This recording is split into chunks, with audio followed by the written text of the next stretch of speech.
Welcome to Haunting History, the podcast that reaches back into the past for the events that still haunt us today. Tales of true crime, mystery, and the macabre. And when we're lucky, the stories were history and the people who lived it and the paranormal meet. Now, who doesn't love a good ghost story, right?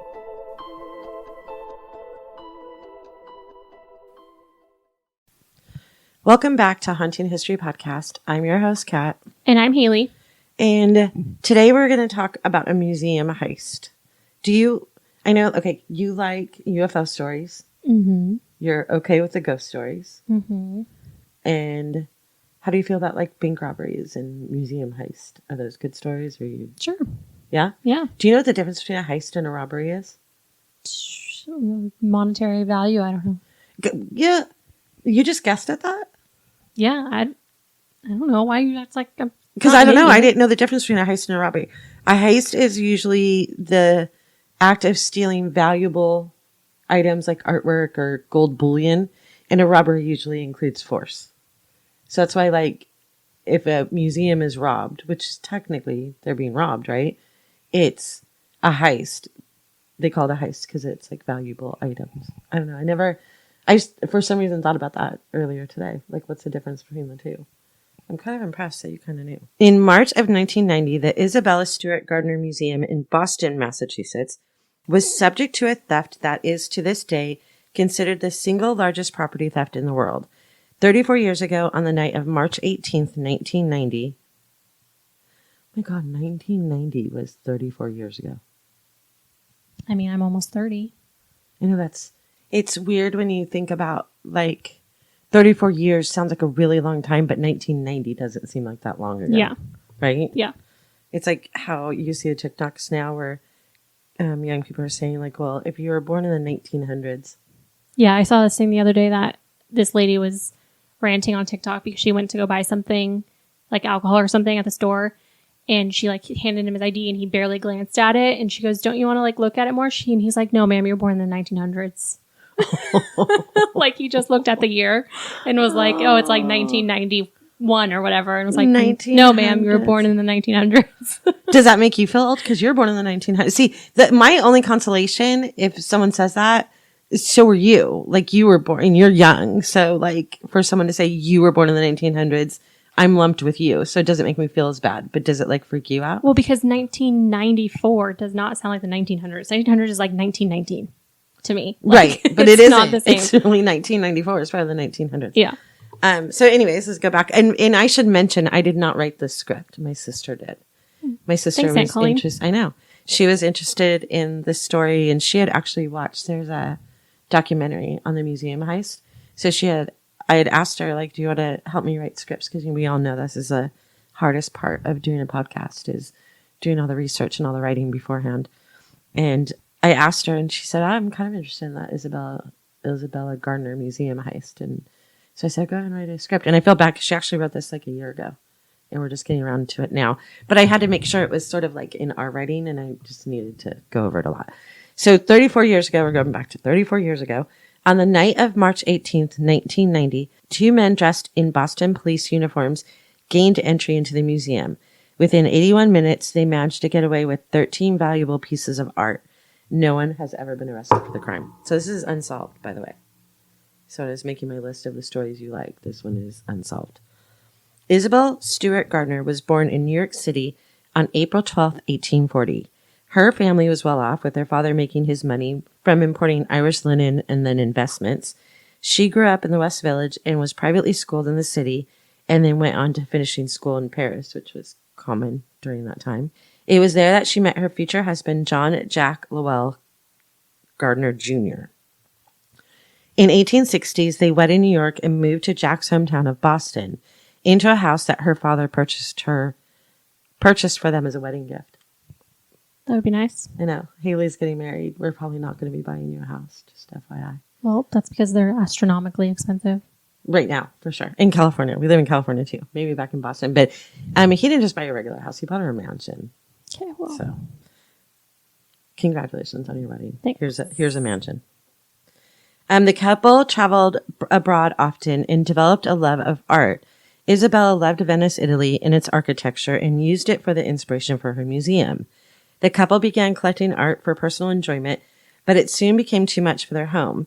They decided they would buy land and build a place to share their art with others, as well as provide living quarters for themselves, which that just sounds like heaven to me, to have your living quarters in a museum. Like, she lived above the museum. Yeah. Like, that sounds amazing. The only thing better would be a library. Right. To live in a library. Tragically, though, Jake died before his dream became a reality on December 10th of 1898. Isabella forged ahead with the plan, and the construction began in 1899, just a year later, on a new property that she felt was big enough to house her art and her home. Completed in 1901, Isabella lived on the 4th floor, and she herself created all the works of art to be displayed on the 3 lower floors. She acquired many forms of art: painting, sculptures, tapestry, furniture, manuscripts, rare books, decorative arts. She continued on this very personal work until her death in 1924. She was a fascinating woman, and the architecture and vision for the museum is unique and beautiful, with gardens and courtyards. I highly recommend going to the museum website, because I'm not probably going to be in Boston anytime soon, but you can go to the museum website, which will have a link to it, and read up on the history and look at all the pictures and all the artwork that's there. It's kind of, if I did go to Boston, I would definitely go there. I got most of the recounting of the heist from the transcript of the audio tour you can take at the museum. The full transcript, as well as the audio recording, is available on their website. On March 18th, 1990, 2 men dressed as Boston police arrived at the locked outside museum door at 1:24 a.m. Through the intercom, they informed the 2 on-duty security guards that they were reporting to a report of a disturbance. This event took place during the overnight hours. Here's the thing, because it sounds really weird for the police to be like, oh, we're responding to a disturbance, and the security guards in the museum not know of any disturbance, except that this took place during the overnight hours of the St. Patrick's Day parade, which is the biggest. I think Boston has the biggest St. Patrick's Day parade in the nation. And so it didn't seem weird for there to be something going on that they didn't know of inside, only because of what was going on outside. Yeah, I think it would be normal to have something go on outside and then need to check around. Right. And if it had been any other night, I don't think that I think the security guards would have had second thoughts about it. But because it happened on the night that there are so many thousands, tens, and maybe even hundreds of thousands of people that are in the area during that night. So it didn't seem weird.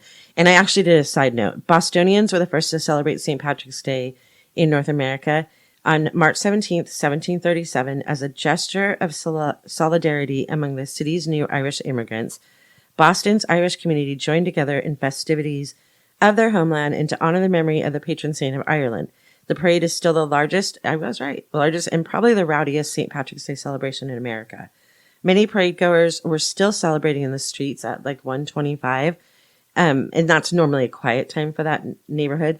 So a possibility for a call of disturbance didn't seem outlandish. Although it was against protocol to allow anyone in after hours, the overnight guards made the decision to buzz in who they believed was law enforcement. One side of the building, the 2 uniformed men were able to overwhelm the 2 guards, and they covered their mouth and their eyes with duct tape and took them to the basement, where they handcuffed them to pipes and locked them in separate areas.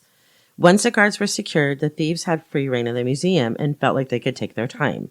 Their first stop was a Dutch room. It's believed that their main target was the work of art by Dutch artist Rembrandt.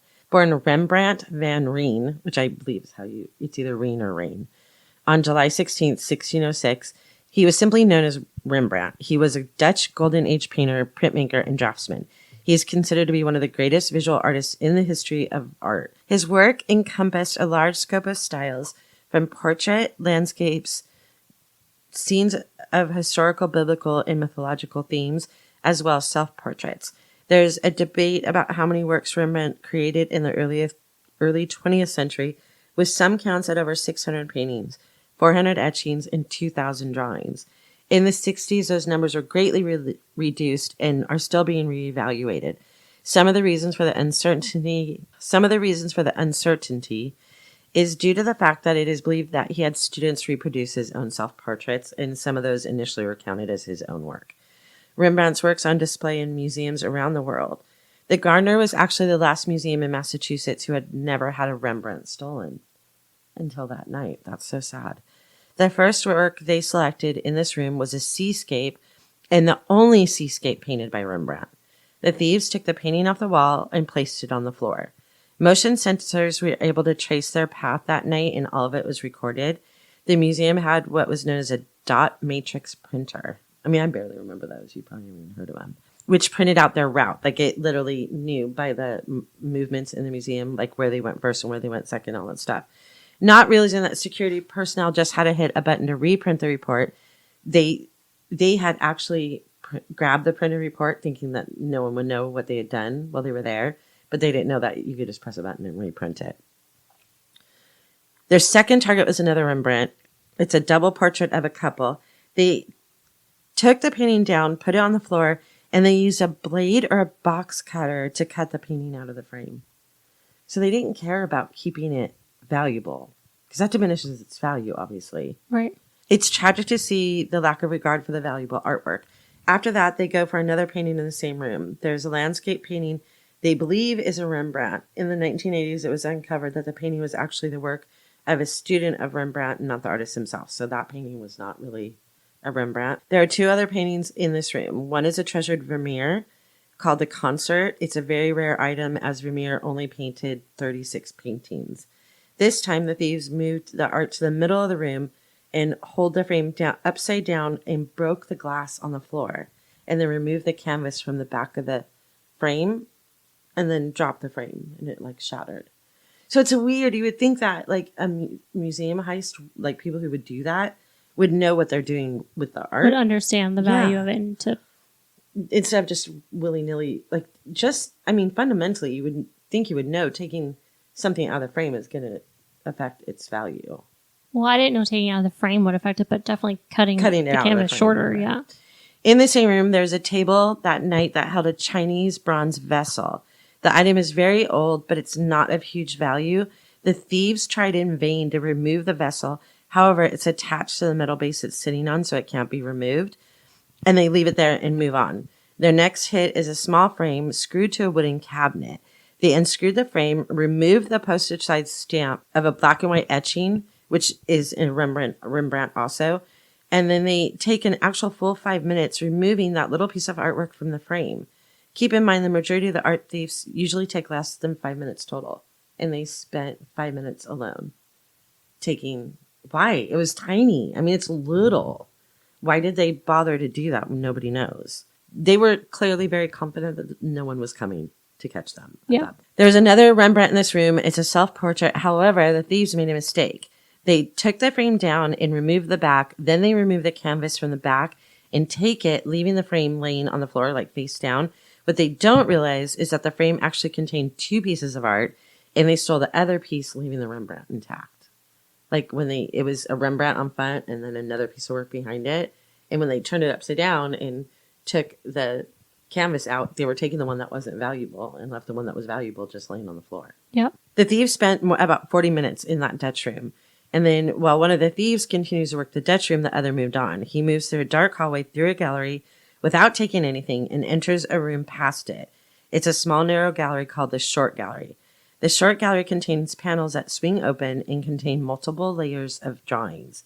He takes 5 drawings, the first by Edgar Degas. After taking the drawings, the thief sets his sights on a flag from the Napoleon's Guard Regiment. It's like he half-heartedly removed a few of the screws, gives up, and leaves it. It's perplexing as to why he doesn't break the glass, because they broke the glass in the other room, but they didn't break the glass just to take that. He doesn't leave empty-handed, though. From the frame with the flag, he removes and takes a metal eagle that was attached. It actually takes time for the museum to even notice that that was missing, because initial stories don't even include that item. The thief then heads back to his partner in the Dutch room. It's interesting to point out that on this journey, the thief passes through the Chinese room.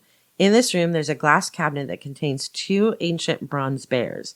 Unlike the low-value vase that they were trying to steal, that they spent minutes and time to try and remove, these 2 ancient bronze bears are really high value. and they could have just broken the glass and taken them. So they didn't know what they were doing, essentially. These missteps led many to believe that the thieves were not well versed in art valuation, obviously.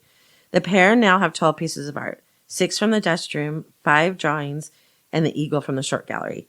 They now head downstairs. After arriving downstairs, they separately make 2 trips each to load their vehicle with the stolen works of art.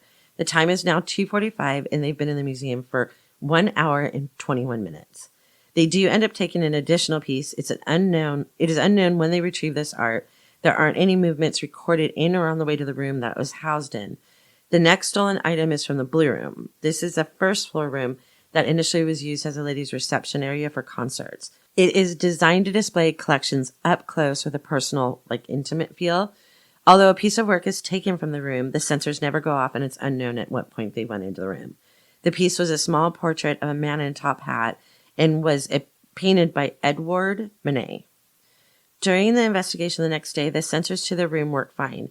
The investigators find the frame to this small portrait empty at the security desk. The thieves seem to have no consistency, using different techniques to retrieve their loot. Everything they steal from the second floors follows one style, the Manet in the Blue Room another style. Nothing else is taken from the first floor, and they never even go up to the third floor.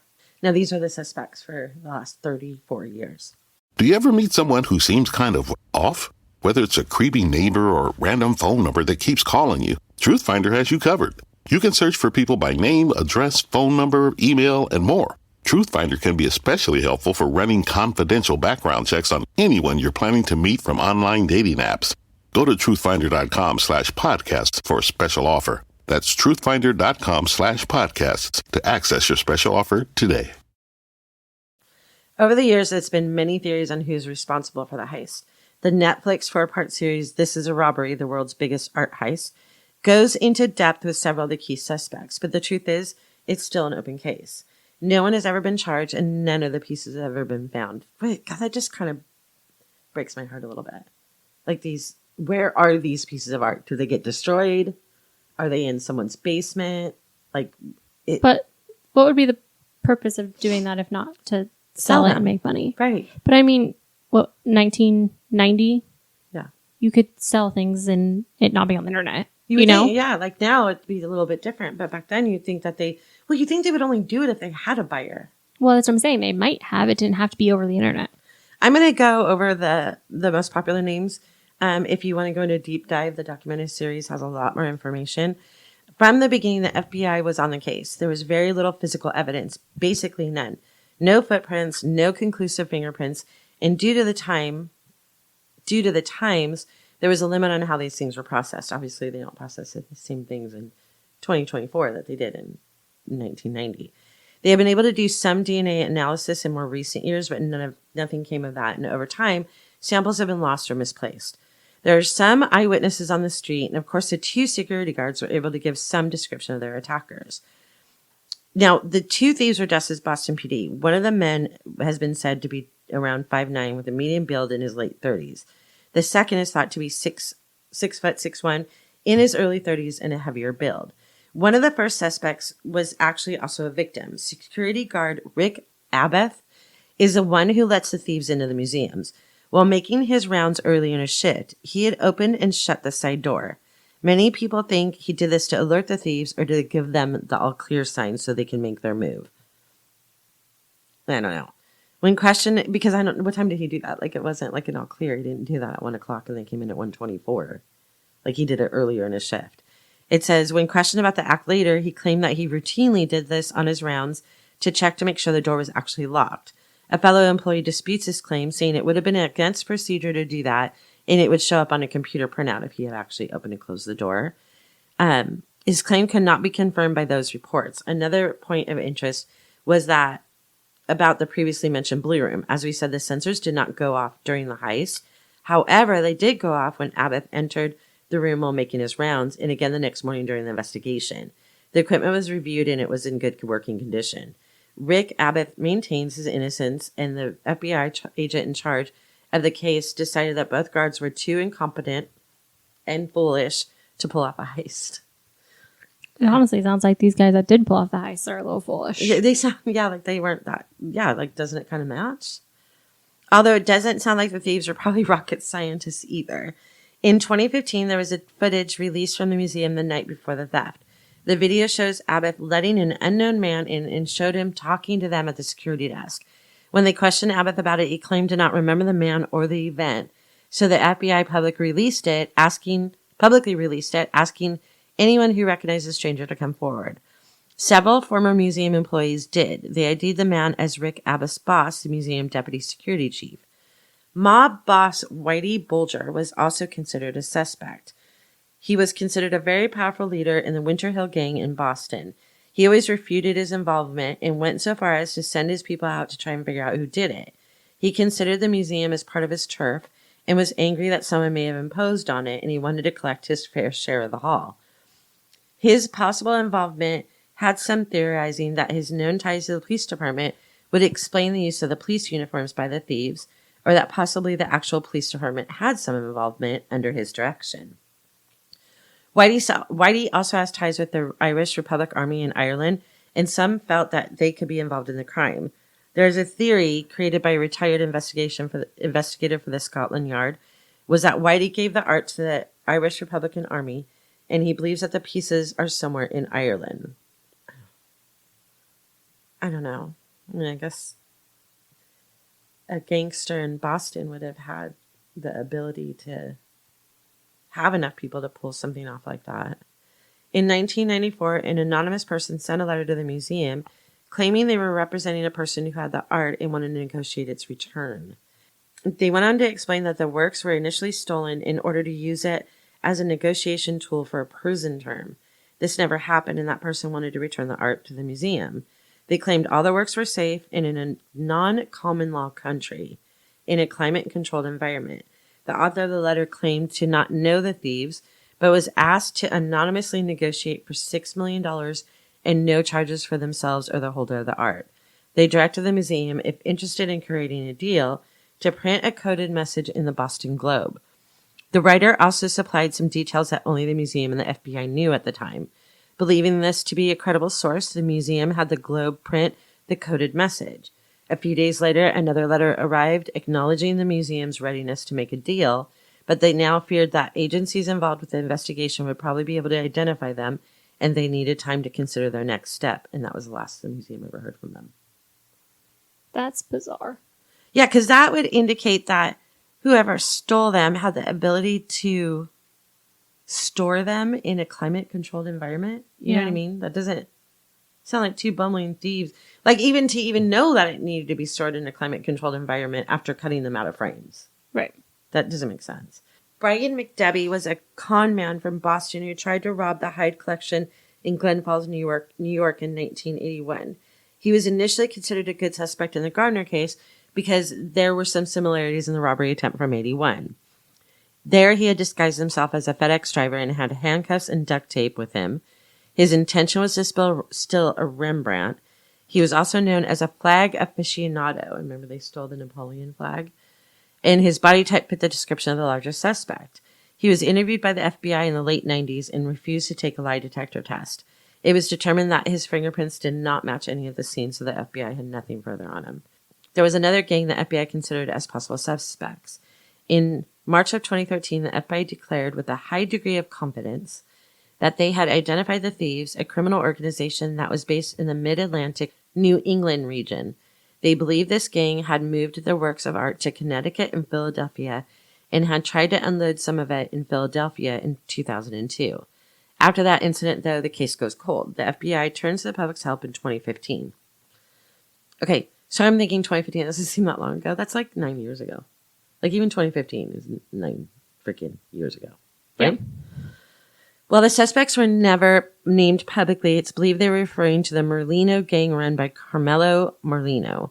It seems that the group had ties with another mobster, Louis Royce, who had earlier had plans to rob the museum and had done research and legwork to complete it. Even though Royce never put the plan into action, the FBI uncovered the details while he was being investigated for other crimes. While he was in prison at the time of the Gardner heist, he shared the information with others who had contact with the Merlino gang. The FBI says both thieves had passed away. 2 members of interest from the Merlino gang was Robert Gorenti and Robert Gentile. Guarenti died of cancer in 2004. His widow claimed that her husband had some paintings that he had given them to Gentile to keep for him when he got sick in the early 2000s. Gentile claimed the story was false and that he was unaware of any paintings or their whereabouts. Federal authorities indicted Gentile on drug charges in 2012 in what is believed by many to be an attempt to get him to break and give information on the Gardner artifacts. He was given a polygraph test in regards to the whereabouts of the artwork, and he failed. He demanded a retest, and during the retest, he stated that Guarenti's widow had shown him the missing Rembrandt self-portrait, and during the story, the test registered that he was telling the truth.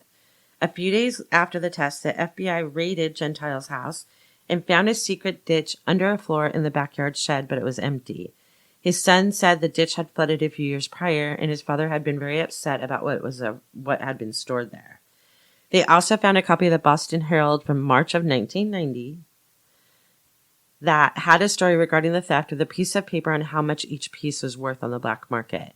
Gentile never changed his story and served his 30-month sentence, never attempting to leverage information for a shorter sentence. Later on, he did an interview where he said the FBI framed him and explained the paper with the prices was from a criminal who believed Guarenti had the artwork and wanted Gentile to be the middleman in the deal. When he was pressed about what had been in the ditch, he claims to not recall, but that he thought it may have been auto parts. Wouldn't that suck if it was really the artwork just laying in a ditch that flooded? Yeah, I mean, I can't imagine that it would be. I mean, I feel like even a dummy knows you can't do that to buy See, but artwork. I mean, they didn't care enough. They cut it with box cutters. I mean, but I could see how that could be misinterpreted. But, like, you can't put anything in a ditch and hope it is fine once it comes out. You know what I mean? Like, I can't imagine. Another Merlino associate possibly involved in the crime was David Turner. He started being investigated in 1992 after someone tipped the authorities off to his possible involvement. Merlino was arrested the same year for cocaine trafficking and told the FBI that he could arrange the return of the paintings for a reduced sentence. He then asked for Turner to find the paintings, and Turner was unable to. He did say he believed they were in a church in South Boston. Merlino was released from prison in the mid-1990s, and it was determined that he didn't have direct access to the artwork, but maybe could broker a deal for the return. Although Turner continued to claim he was innocent, the FBI maintained a belief that he could have been one of the thieves. It is known that he was in Florida the days prior to the robbery, and there was record of credit card usage throughout the night of the robberies. But investigators believe that this could have been made to seem like he was there in order to create an alibi. They also believe that the second robber could have been friend George Reisfelder. He died in 1991. They were never able to locate any clues on his property or that of any friend or relative. His siblings did claim that he did have a painting that was similar to the Chez Tony in his bedroom, and his physique matched the description of the slimmer thief. Turner, Merlino, Rossetti, and the others were arrested in 1999 on the day they planned to rob a Loomis Fargo vault. When Turner was questioned, they told him they believed he had access to the Gardner art, and if he returned the painting, they would allow him to go free.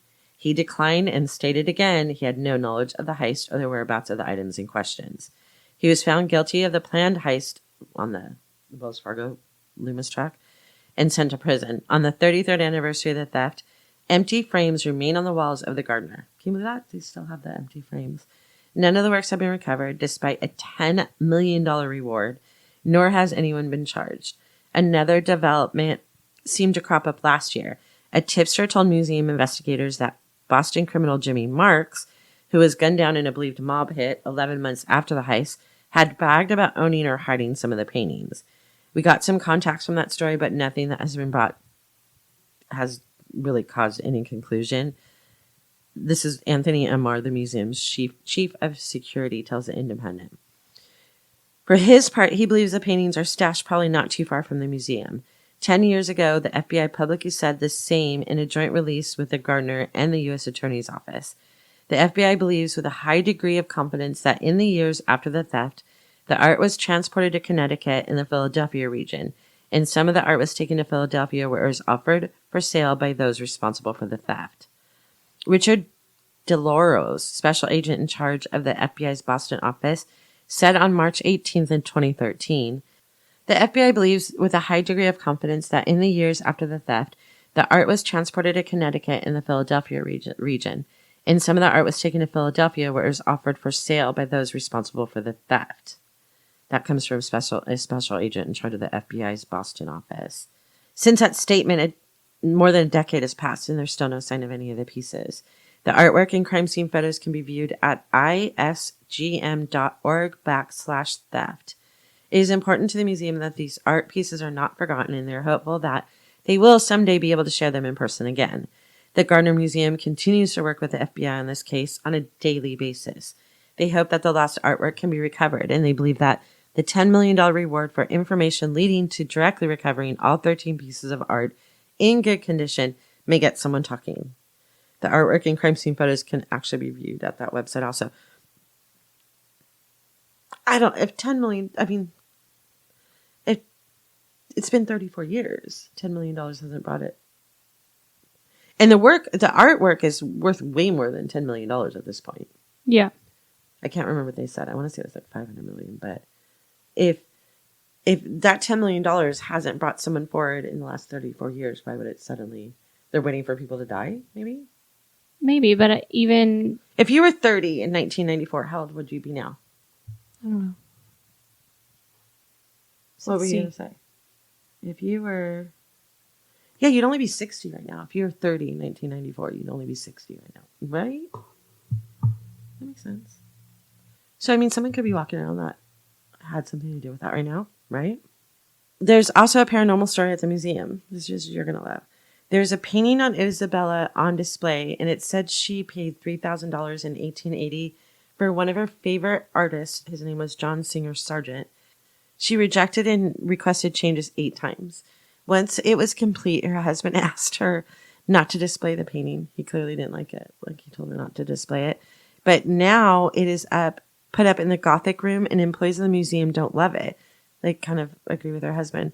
In fact, they believe the painting is haunted by the namesake herself, and guards claim that during their checks in the middle of the night, if they shine their flashlights in its direction, the woman moves. Ugh. Right? Would you just stay away from that? But you would think maybe, if she wasn't alive when her museum got robbed, but could you imagine she's a ghost floating around and saw them do that to her beloved artwork? She's pissed, right? Yeah. The museum encourages people with new tips and concrete information to contact them at theft@gardnermuseum.org. No theories, please. They specifically request that. It is important to the museum and the world that the art pieces are not forgotten, and they are hopeful that they will someday be able to share them in person again. Thank you for listening to this episode of Haunting History Podcast. We love hearing from you, so be sure to like, follow, and comment on Facebook, Instagram, and Twitter at Haunting History Podcast. And don't forget to subscribe, rate, and review wherever you listen to all your favorites. Visit our website at hauntinghistorypodcast.com for more information on each episode, links to our Patreon page, and all of our social media platforms. Until next time, I'm Kat. I'm Haley. Remember, the living are far scarier than any ghost.